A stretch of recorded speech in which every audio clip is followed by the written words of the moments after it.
I never thought I would become the kind of person who could look another human being in the eyes and feel nothing but cold, calculated satisfaction while watching their entire world crumble around them. I never imagined myself capable of spending 18 months of my life meticulously planning someone's destruction, documenting their every move, waiting with the patience of a predator for the perfect moment to strike. But here I am, sitting on my back porch in the quiet suburbs of Charlotte, North Carolina, watching the moving trucks pull away from the house next door, and I feel nothing but peace. The house that once belonged to Derek Holloway now stands empty, a foreclosure sign hammered into the front lawn like a gravestone marking the death of everything he ever pretended to be. And I put it there, every single piece of it.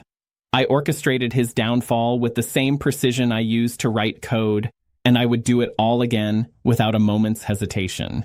But to understand how I became this person, you need to understand who I was before.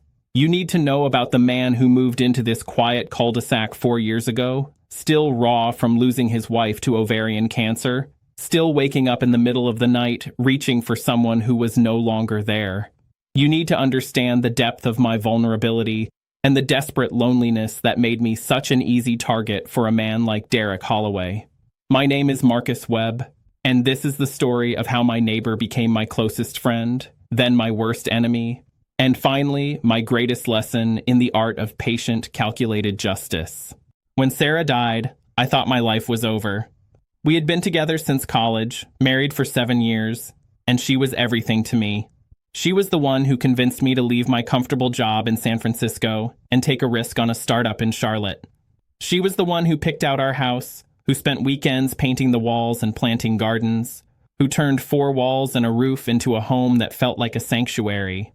When the cancer came back after 3 years of remission, she fought it with everything she had. She fought it for 18 months, through surgeries and chemotherapy and radiation, through days when she could barely lift her head, and nights when she held my hand and told me that everything would be okay.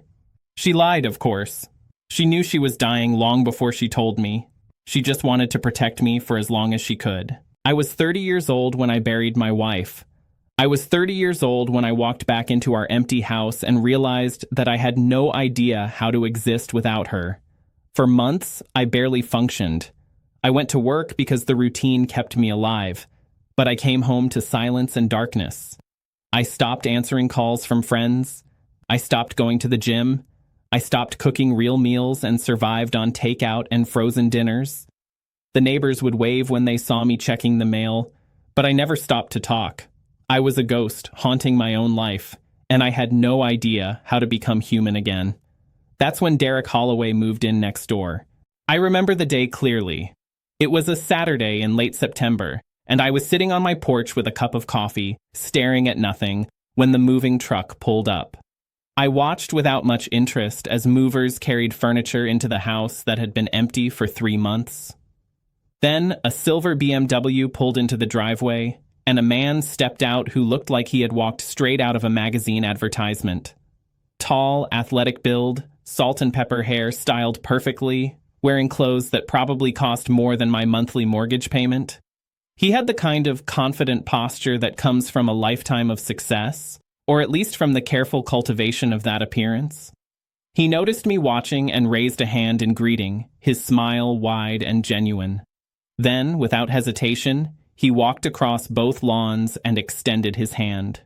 "Derek Holloway," he said, his handshake firm and warm. "Looks like we're going to be neighbors." I shook his hand and introduced myself, expecting the usual superficial pleasantries that would lead to nothing more than occasional waves from across the driveway. But Derek didn't leave. He asked about the neighborhood, about the local restaurants, about the best places to get a good cup of coffee. He noticed the overgrown state of my lawn and offered the name of a good landscaping company. He saw the empty beer bottles piling up on my porch table and made a gentle joke about being a fellow connoisseur of lazy Saturday afternoons. Within an hour, we were sitting together on my porch, and he was telling me about his recent divorce, his decision to leave Atlanta and start fresh, his excitement about the new consulting business he was launching. He was charming and self-deprecating and easy to talk to. He didn't ask intrusive questions about my life, But when I mentioned Sarah, briefly and awkwardly, he didn't offer empty platitudes or change the subject. He just nodded and said, "That's the hardest thing a person can go through. I'm sorry." It felt real. It felt like he actually understood. Looking back now, I can see how perfectly he played me from that very first meeting. He identified me as someone vulnerable, someone lonely, someone desperate for connection. He saw the beer bottles and the unkempt lawn and the haunted look in my eyes, and he knew exactly what kind of person he was dealing with. He knew I was the kind of person who would be grateful for friendship, who would overlook red flags because the alternative was going back to the crushing isolation I had been living in for months. He saw an opportunity, and he began the long process of exploitation that would nearly destroy my life. But I didn't know any of that then. I just knew that for the first time in months, I had spent an afternoon talking and laughing with another person, and I felt almost normal. I felt almost alive. Over the next few weeks, Derek became a fixture in my life. He would knock on my door in the evenings with a six-pack of craft beer, and we would sit on the porch talking until midnight. He would invite me over for Sunday football games, ordering way too much pizza and yelling at the television like we had been friends for years instead of weeks. He introduced me to his wife, Linda, a quiet, pretty woman who taught third grade at the local elementary school and seemed to adore her husband. She would bring over baked goods and comment on how nice it was that Derek had found such a good friend in the neighborhood. Derek had a way of making you feel like the most important person in the room. When you were talking, he listened with complete attention. He remembered details from previous conversations and asked follow-up questions that showed he actually cared. He offered help before you even knew you needed it. When my car broke down and I mentioned needing to get it to the shop, Derek insisted on following me in his car so I wouldn't be stranded. When I mentioned that I was thinking about upgrading my home security system, Derek spent hours researching options and put together a detailed comparison chart. He was the perfect friend. He was everything I needed, and that should have been my first warning sign. 6 months into our friendship, Derek told me about his business troubles. He had launched a consulting firm specializing in helping small businesses optimize their operations, and things weren't going as well as he had hoped. The startup costs had been higher than expected. His first few clients had been slow to pay. He was stretched thin, trying to keep the business afloat while maintaining the appearance of success. "I hate to even bring this up," he said one evening, and I could see the genuine embarrassment on his face. "But I'm in a bit of a cash flow situation, just temporary, you understand. I've got 3 new contracts that are going to close next month, but right now I'm looking at missing my mortgage payment for the first time in my life. Linda doesn't even know. I can't bear to tell her." He didn't ask me for money. That was his genius. He just shared his vulnerability, his shame, his fear. He made himself seem human and fallible and real. And when I offered to help, when I said I could lend him a few $1,000s to get him through the rough patch, he actually refused at first. "I couldn't do that to you, Marcus. You've been through so much already. The last thing you need is to be worrying about whether I can pay you back," I insisted. He reluctantly accepted. He promised to have the money back to me within 6 weeks, and he was so grateful, so genuinely moved, that I felt good about helping him. I felt like I was finally doing something meaningful, something that mattered, something that connected me to another person in a real way. He paid me back in 4 weeks, right on schedule, with an extra $100 as a thank you for saving my life bonus. I should have realized that the first loan was a test. He was seeing how easy it would be to manipulate me, how willing I was to open my wallet, how much I trusted him. When I passed the test with flying colors, he knew he had found the perfect mark. The second loan came 3 months later. Another cash flow problem, another promise to pay it back quickly. This time it was $5,000. He paid it back in 6 weeks, again with a bonus. The third loan was $8,000. The fourth was $12,000. Each time he paid me back exactly when he said he would. Each time he was slightly more casual about borrowing, slightly more confident that I would say yes. He was conditioning me, training me to trust him completely, building up to the moment when he would take everything and disappear. But that moment didn't come for another year. Derek was patient. He was playing a long game, and he had no intention of rushing. In the meantime, our friendship deepened. He introduced me to his poker group, a collection of successful professionals who met every month to drink expensive whiskey and lose money to each other in friendly games. He took me to charity events where he was treated like a minor celebrity, shaking hands with mayors and business leaders and making generous donations to causes I had never heard of. He showed me his vacation photos from trips to Aspen and the Caribbean and European cities I had only seen in movies. He lived a life of success and sophistication, and he made me feel like I belonged in that world too. He also encouraged me to start dating again. He said Sarah would have wanted me to be happy, to find love again, to stop punishing myself for being alive when she wasn't. He set me up on a date with one of Linda's co-workers, a sweet woman named Jessica who was recently divorced and looking for someone kind. The date went well enough, but I wasn't ready. I couldn't stop comparing every woman I met to Sarah, and nobody could compete with a ghost. Derek understood. He never pushed too hard. He just kept being there, kept being supportive, kept being the best friend I had ever had. It was during this time that I started noticing things about Derek that didn't quite add up. Small things, easy to dismiss, easy to explain away. But they nagged at me in the back of my mind, like splinters I couldn't quite reach. For someone who was struggling with cash flow, Derek never seemed to worry about money. His cars were always brand new. His clothes were always designer labels. He and Linda took expensive vacations multiple times a year. When we went out to dinner, he always insisted on paying, even when I offered to split the check. I asked him about it once, and he laughed and said that appearances were everything in the consulting business. You had to look successful to attract successful clients. It was an investment in his brand. I accepted the explanation because I wanted to believe him. I needed to believe him. The alternative was too painful to consider. There was also the matter of Linda. The more I got to know her, the more I noticed the tension between her and Derek. She was quiet around him, almost submissive, deferring to his opinions and laughing at his jokes with a nervousness that seemed rehearsed. When he wasn't around, she was warmer, more relaxed, more herself. She asked me questions about Sarah, genuine questions that showed real interest, and she told me about her own life in fragments that suggested unhappiness she was afraid to fully express. One evening, I stopped by to return a tool I had borrowed, and I heard them arguing through the window. Derek's voice was cold and sharp, nothing like the warm, friendly tone I was used to hearing. He was telling Linda that she was embarrassing him, that she needed to learn how to behave in public, that he was tired of cleaning up her messes. Linda's voice was barely audible, apologetic, and scared. When Derek answered the door a minute later, his smile was firmly in place, and he acted as if nothing had happened. I told myself it was none of my business. Every marriage had its rough patches. Maybe I had misheard, or maybe I was projecting my own loneliness onto their relationship.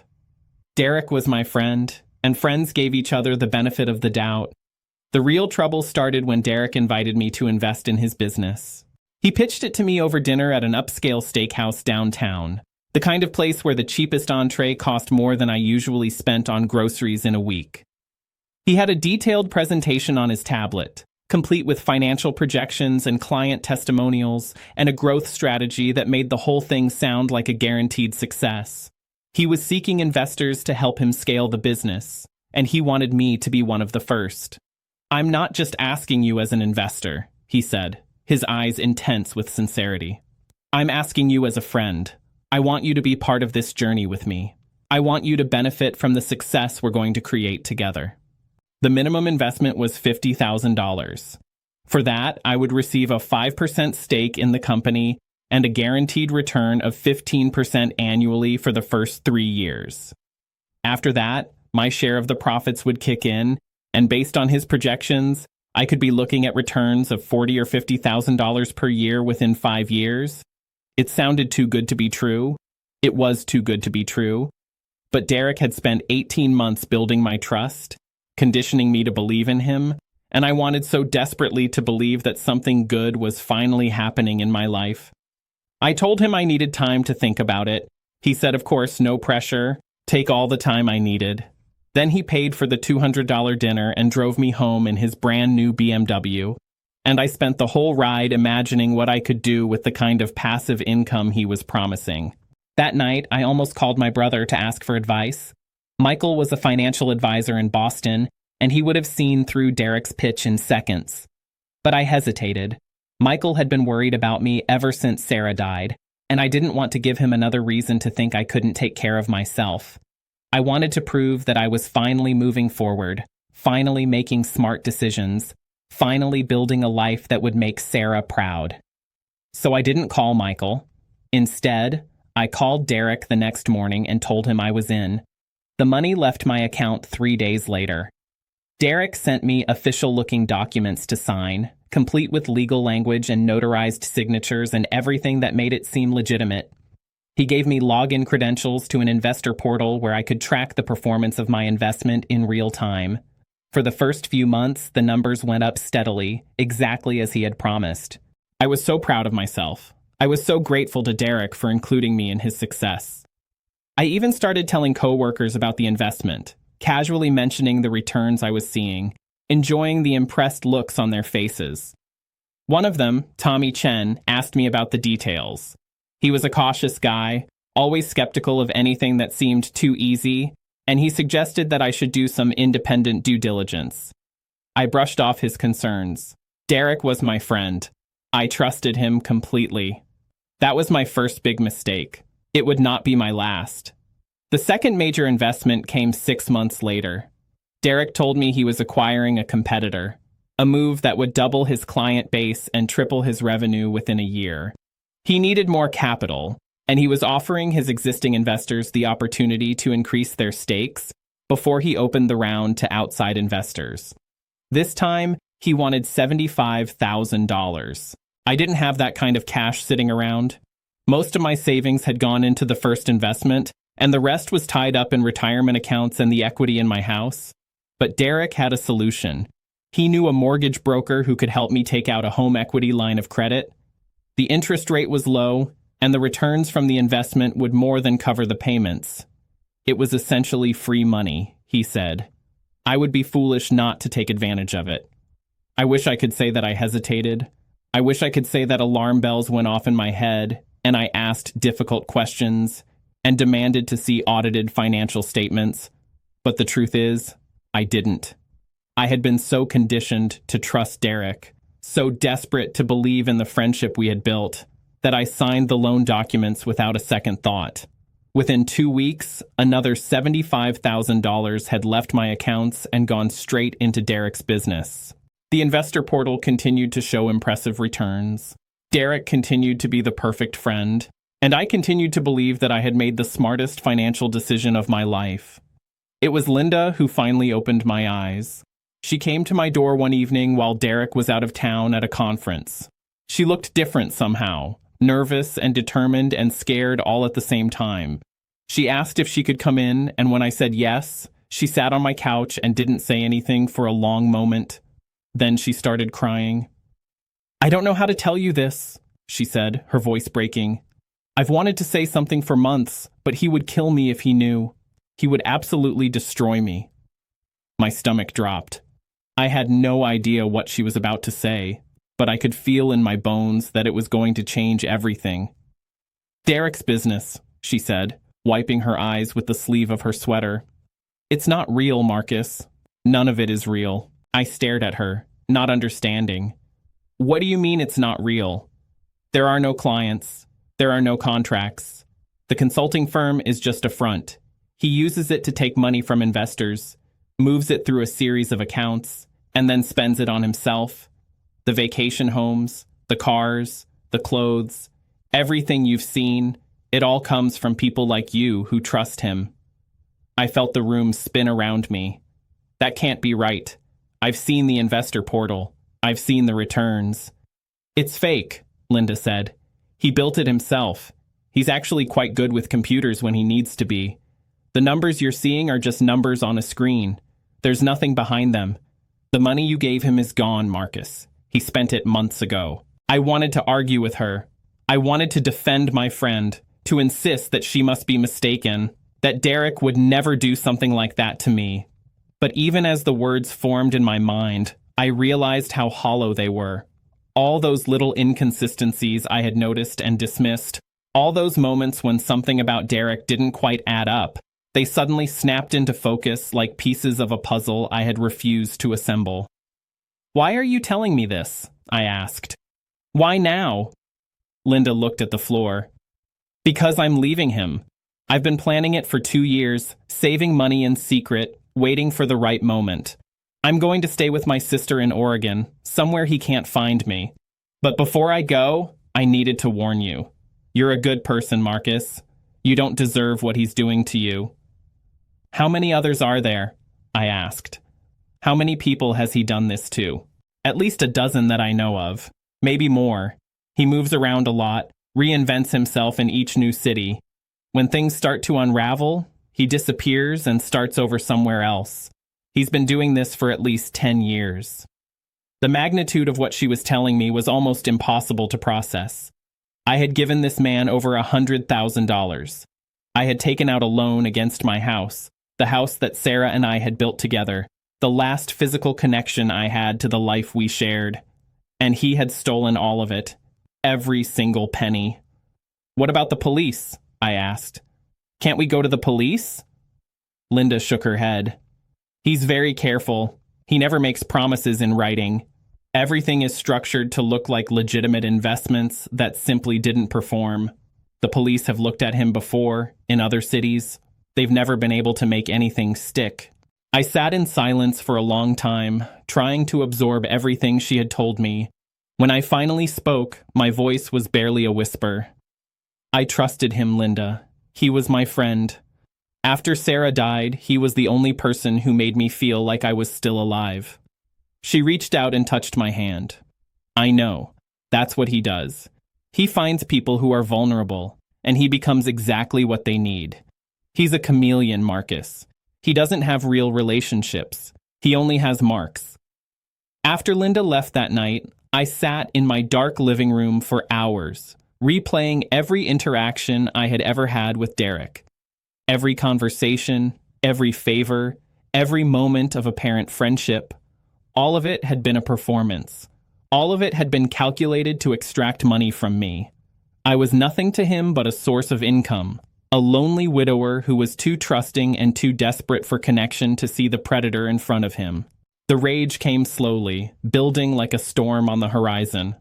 At first, I was mostly just sad, crushed by the weight of my own stupidity and the death of a friendship I now realized had never been real.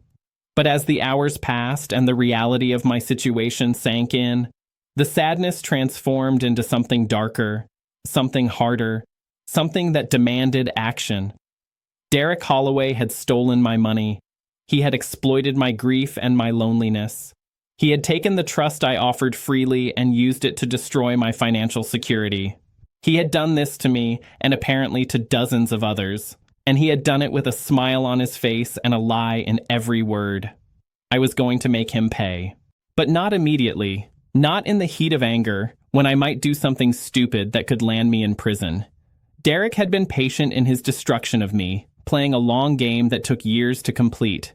I would be patient in my revenge, taking the time to plan every detail, to gather every piece of evidence, to ensure that when I finally struck, there would be nowhere for him to hide.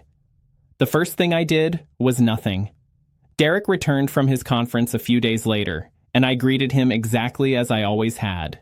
Friendly, warm, grateful. He invited me over for a barbecue that weekend, and I accepted with a smile that felt like broken glass in my mouth. I ate his food and drank his beer and laughed at his jokes. And the whole time I was studying him with new eyes, cataloging his tells, learning the patterns of his deception. It was the hardest performance of my life. Every instinct screamed at me to confront him, to demand my money back, to expose him for the fraud he was. But I forced myself to stay calm, to play the role of the naive friend, to give him no reason to suspect that anything had changed. If he knew that Linda had warned me, he would disappear. He would vanish with whatever money he had left, reinvent himself in another city, and continue destroying lives without consequence. I couldn't let that happen. Over the next few weeks, I began my research. I started with Derek's background, and what I found was shocking even after everything Linda had told me. Derek Holloway was not his real name. His birth name was Derek Hutchins, and he had a criminal record in 3 states: fraud, theft by deception, passing bad checks. He had served 18 months in a Georgia prison in his 20s and had been ordered to pay restitution to multiple victims. Instead of paying, he had changed his name and moved to Florida, then to Texas, then to Tennessee. Each time, he had left a trail of devastated investors and broken trust. The investor portal he had shown me was registered to a shell company that existed only on paper. The office address he had given me was a virtual office service, where someone answered the phone and forwarded mail, but no actual business was conducted. The contract I had signed was carefully worded to avoid any specific guarantees, making it technically legal even though its entire purpose was deception. Derek was good. He was very, very good. But I was a software engineer, and I had skills of my own, skills that Derek had no idea I possessed. I started documenting everything. Every email Derek had ever sent me, every text message, every piece of paper I had signed. I found bank statements that showed the exact timing of my transfers and tracked them to the accounts where they had landed. I discovered that those accounts were linked to more shell companies, which were linked to even more shell companies, a maze of financial obfuscation designed to make the money impossible to trace. But I was patient, and I was thorough, and I had nothing but time. I also reached out to Linda, who was now safely in Oregon, and asked her to tell me everything she knew about Derek's other victims.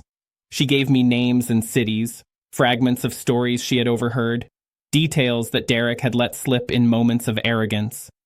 I started contacting those victims, carefully and anonymously at first, then more openly as I realized that many of them were as hungry for justice as I was. There was Robert in Atlanta, a retired teacher who had lost his entire pension to one of Derek's schemes. There was Maria in Jacksonville, a single mother who had invested her children's college fund and was now working 3 jobs to try to replace it. There was James in Nashville, a small business owner who had trusted Derek with a loan and ended up losing his business entirely when Derek disappeared with the money.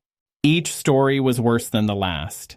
Each victim had trusted Derek completely, had been charmed and manipulated and exploited in exactly the same way I had been. And each of them had been left with nothing but shame and anger and a desperate desire to see Derek pay for what he had done. We formed a coalition, we shared information, compared notes, built a collective picture of Derek's crimes that was far more comprehensive than any one of us could have assembled alone. We hired a forensic accountant, splitting the cost between us, and she traced the money through more than 20 shell companies before finally locating a significant portion of it in offshore accounts in the Cayman Islands and the British Virgin Islands. The money was out of reach, legally speaking, but the information was priceless. We also found a detective in Charlotte who was willing to take our case. Her name was Carol Nguyen, and she worked in the Financial Crimes Division of the Charlotte Police Department. She had been trying to build a case against Derek for 2 years, ever since a complaint from one of his earlier victims, but she had never been able to assemble enough evidence to bring charges. When I walked into her office with a flash drive containing thousands of documents, bank records, and victim statements, she looked at me like I had just handed her the Holy Grail. "How did you get all this?" she asked, scrolling through the files on her computer. "I'm a software engineer," I said. "I'm good at finding information that people try to hide." She nodded slowly, her eyes still fixed on the screen. "This is incredible. With this, we might actually be able to make something stick." But Detective Nguyen was cautious. She warned me that financial crime cases were notoriously difficult to prosecute. Even with all the evidence we had gathered, a good defense attorney could create enough reasonable doubt to avoid conviction. Derek had been doing this for years, precisely because he was skilled at staying just inside the lines of legality, or at least close enough that proving criminal intent was nearly impossible.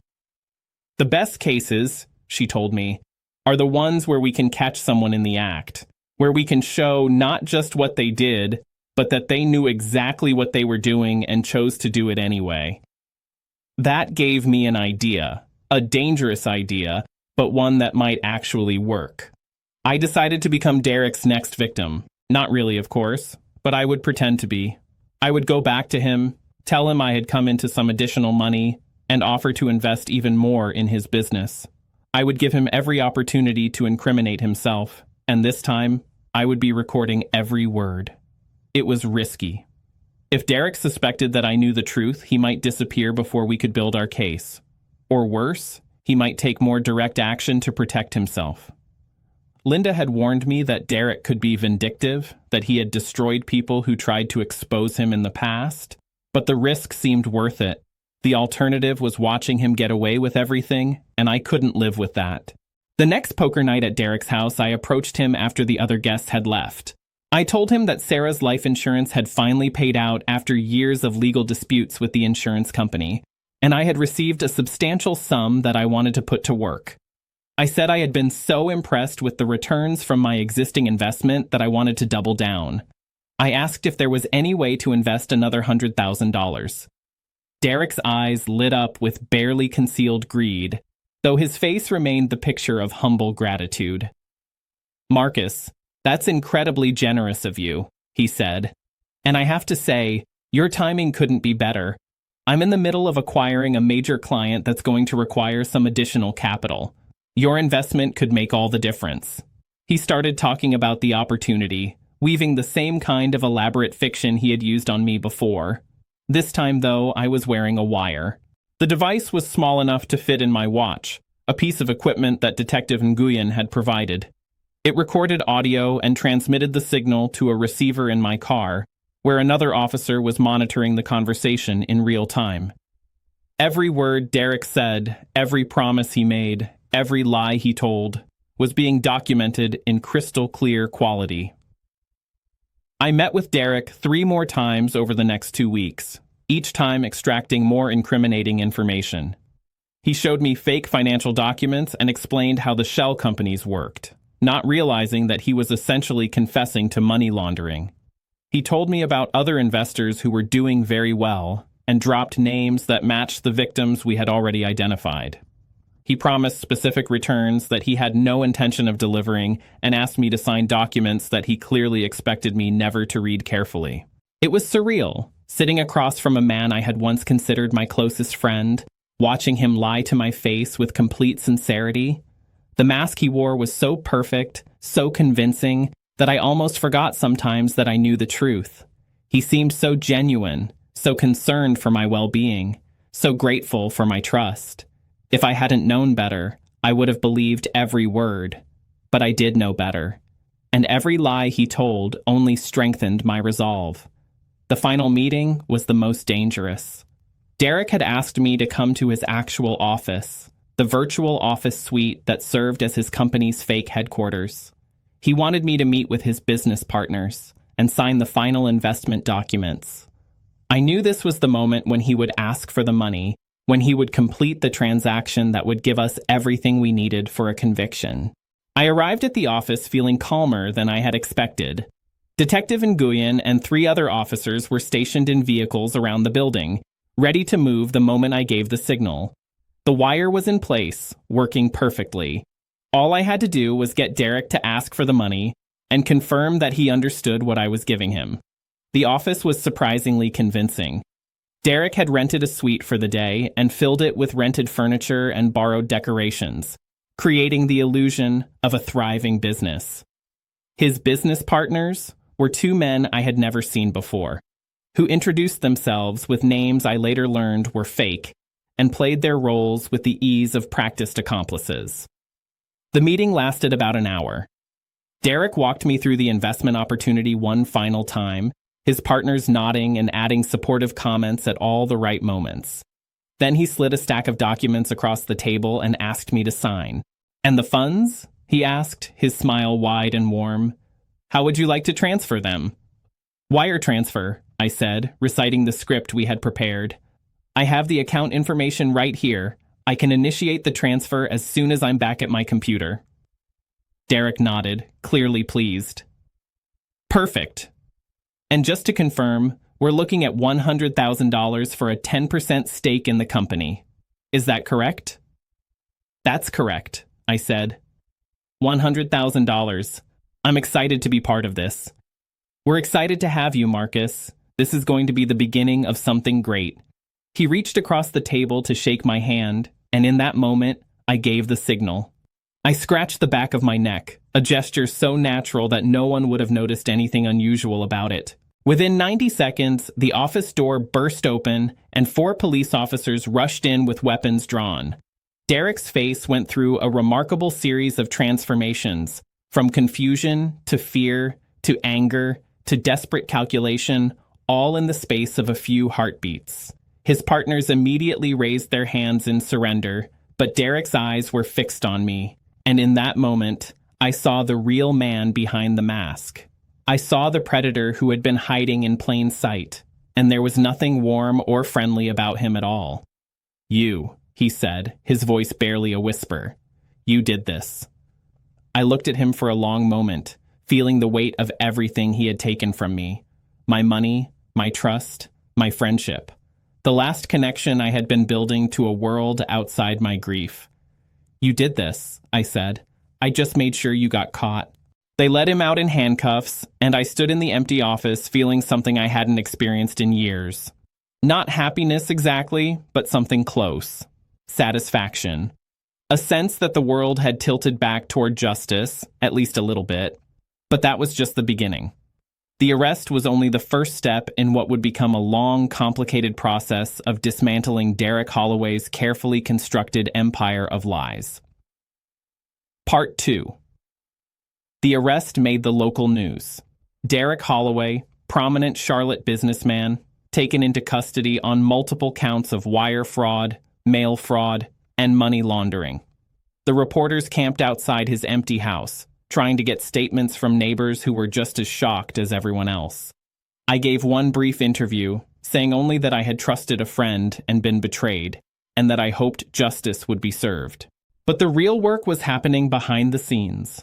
Detective Nguyen and her team were executing search warrants, seizing computers and documents, tracing accounts, and following the money through the labyrinth of shell companies Derek had created. The forensic accountant we had hired was working with the FBI, who had taken an interest in the case because of its interstate nature.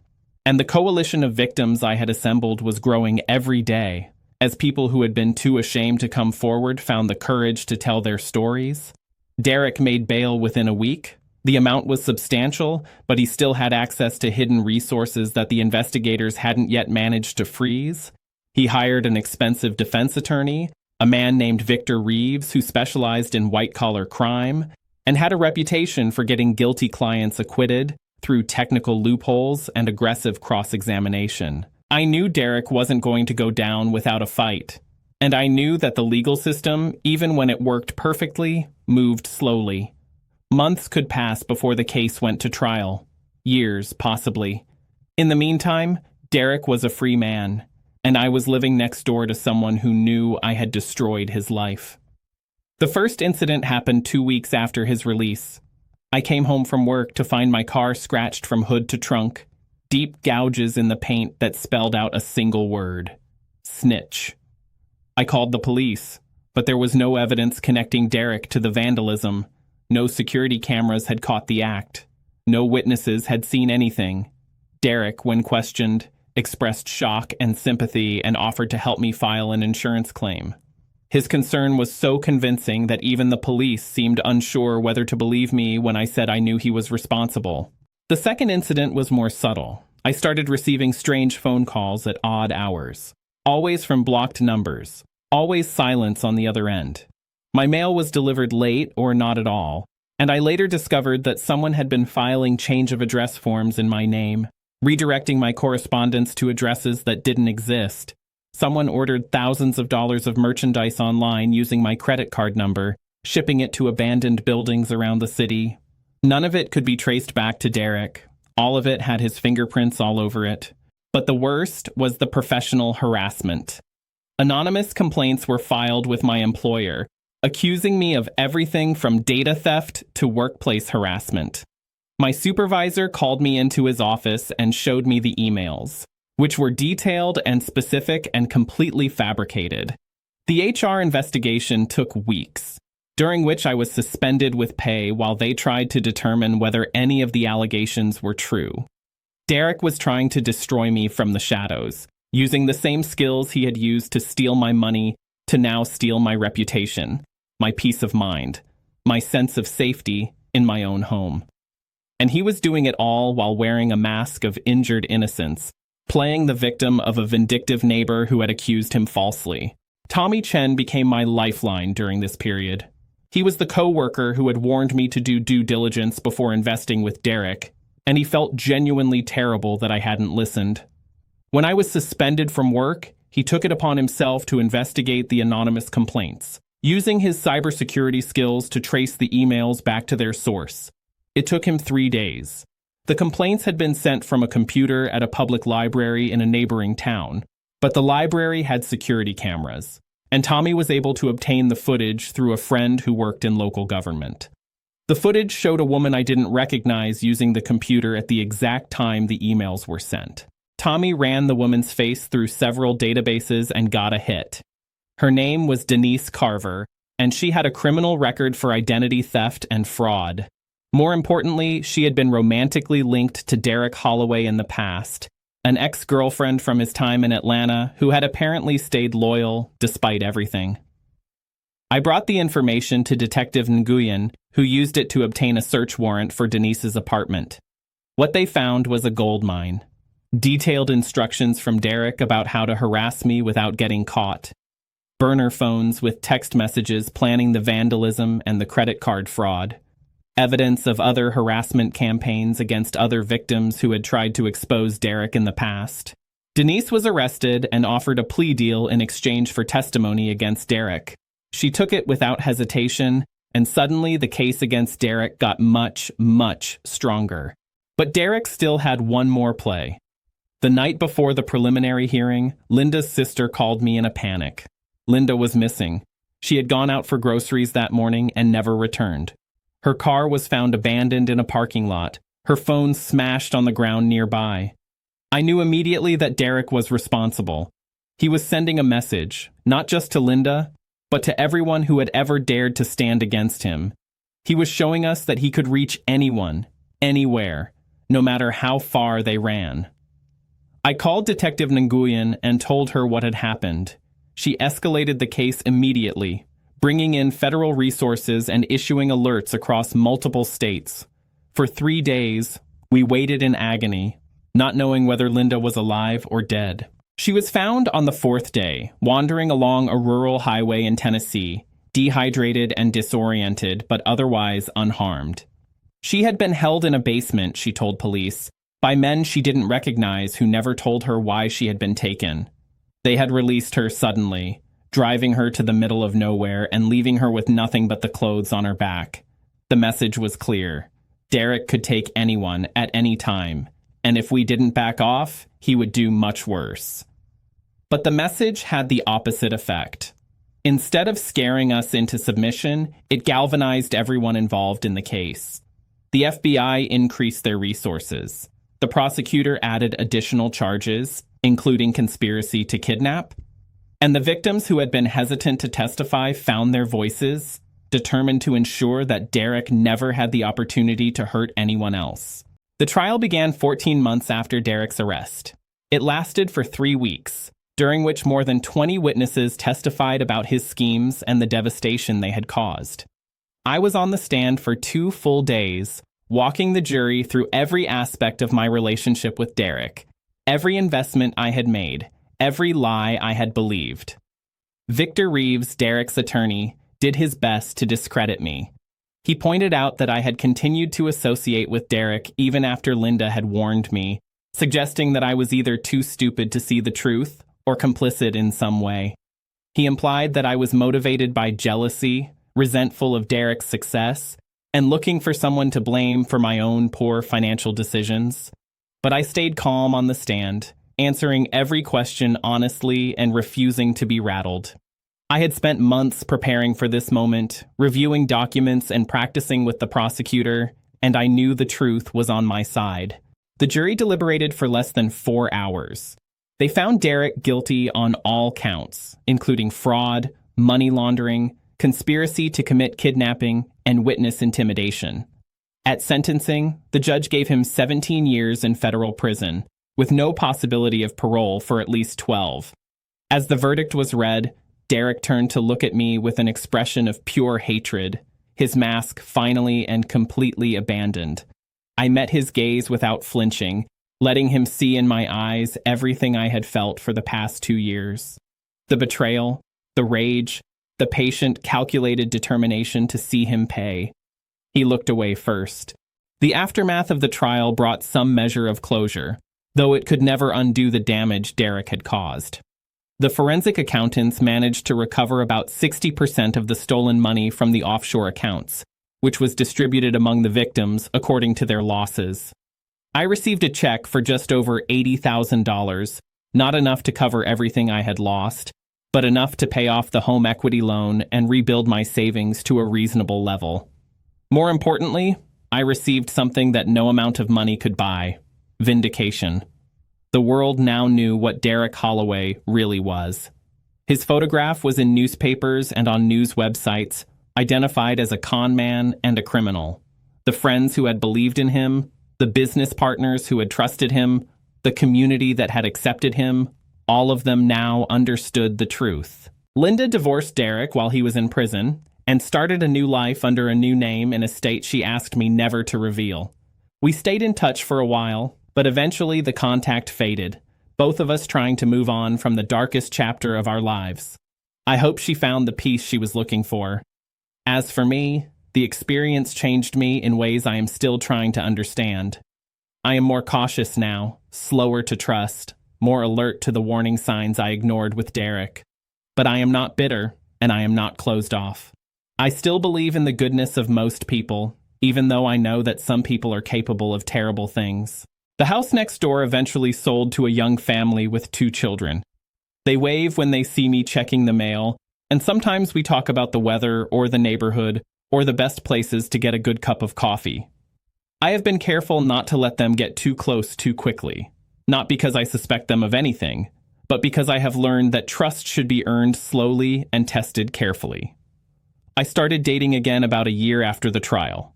Her name is Rachel, and she is a nurse at the hospital where Sarah spent her final months. We met by accident at a coffee shop, and something about her quiet strength reminded me of what I had lost. We took things slowly, very slowly, but now we are engaged and planning a wedding for next spring. Rachel knows everything about Derek and what happened. She knows about my anger, my obsession with revenge, my willingness to spend years dismantling a man who had wronged me. She accepts all of it, and she loves me anyway.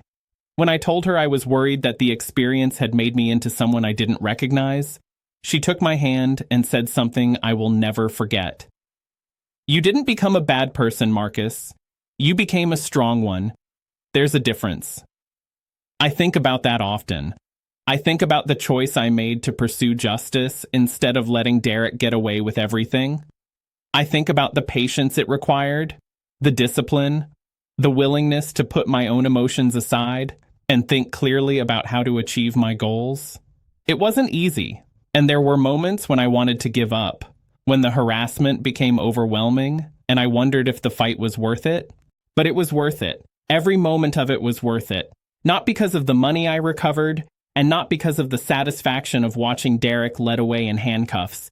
It was worth it because I proved to myself that I could stand up to someone who had tried to destroy me. I could take the worst thing that had ever happened to me and turn it into an opportunity to protect others from suffering the same fate. Derek Holloway tried to take everything from me. He saw me as weak, vulnerable, an easy mark. He thought my grief made me easy to manipulate, and for a while, he was right. But he underestimated me.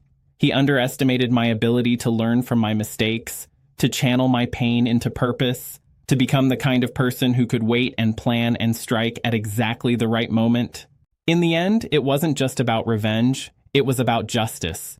It was about making sure that a man who had hurt so many people could never hurt anyone else. It was about standing up and saying that some things are not acceptable, that some betrayals demand consequences, that trust is sacred, and those who violate it must be held accountable. I still live in the same house that Sarah and I picked out together. The walls are still the colors she chose, and the garden still has the flowers she planted. Sometimes, late at night, I sit on the back porch and look at the stars and talk to her about everything that happened. I tell her about Derek and about the trial and about Rachel and about the life I am slowly rebuilding from the ashes of the one we lost. I like to think she is proud of me. I like to think she looks down and sees the man I have become and knows that the love we shared is still alive, still guiding me, still giving me the strength to face whatever comes next.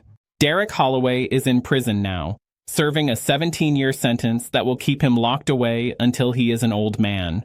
His name is known to law enforcement across the country, and if he ever tries to pull another scheme after his release, they will be watching.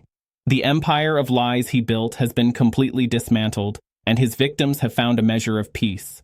As for me, I am at peace too.